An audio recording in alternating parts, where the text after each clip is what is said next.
Hey, welcome to this episode of Chad's Beer Reviews.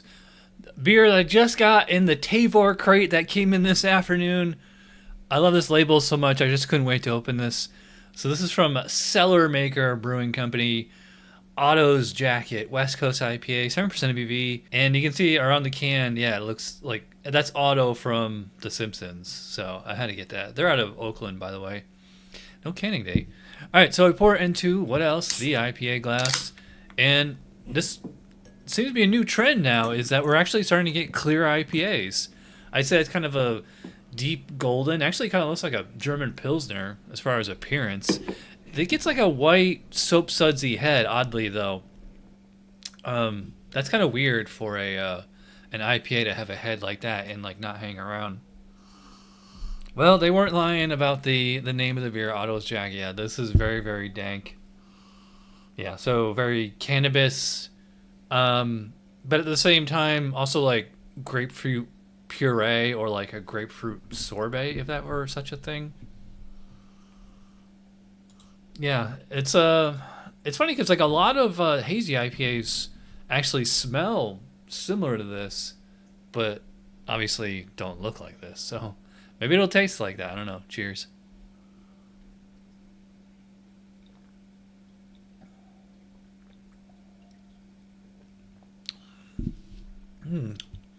Yeah, kind of a throwback to the Stone IPA originators, like the high IBU West Coast IPAs. Yeah, because this definitely tastes more West Coast than East or New England.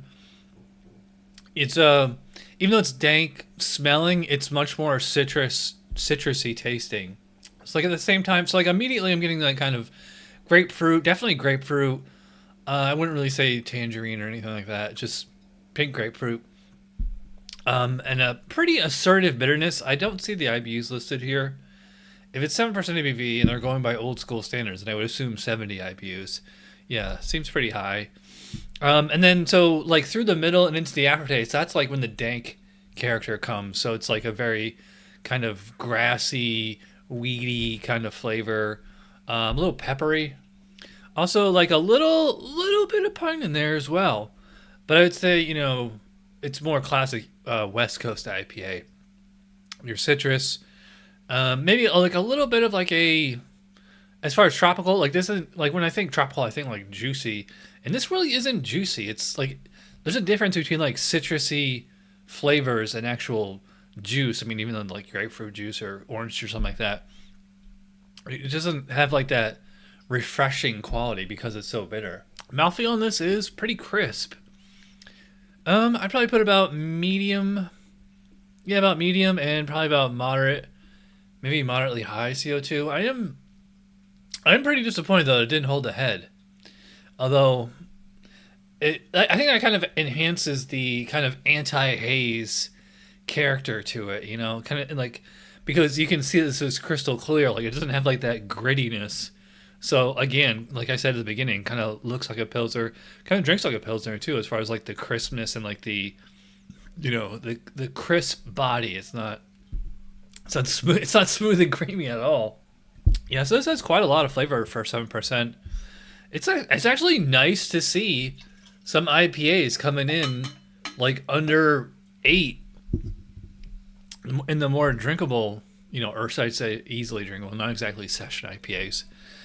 So, yeah, I like this one. I'm glad I got it. Got this on, but before we get to the score, got this on 𝗕𝗄𝗏.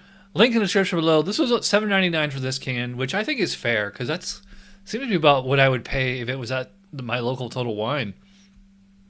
Yeah, so use my code, and you'll get $10 off your first purchase, and listen to the I sent you. All right, the score for the Otto's Jacket. Again, this is like A plus label. It's funny because like the label really has like nothing to do with beer. Not a lot of beer labels do, but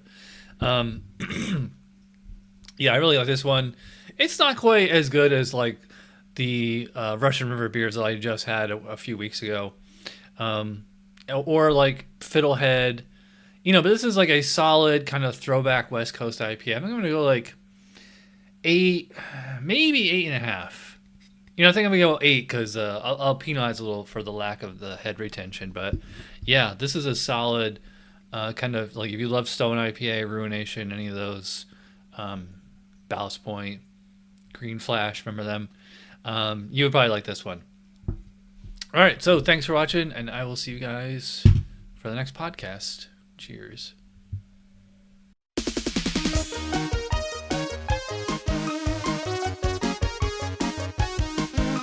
Somebody brewed it, Chad just reviewed it. Thanks for watching Chad's beer review. Trust me, the next episode will be a lot better.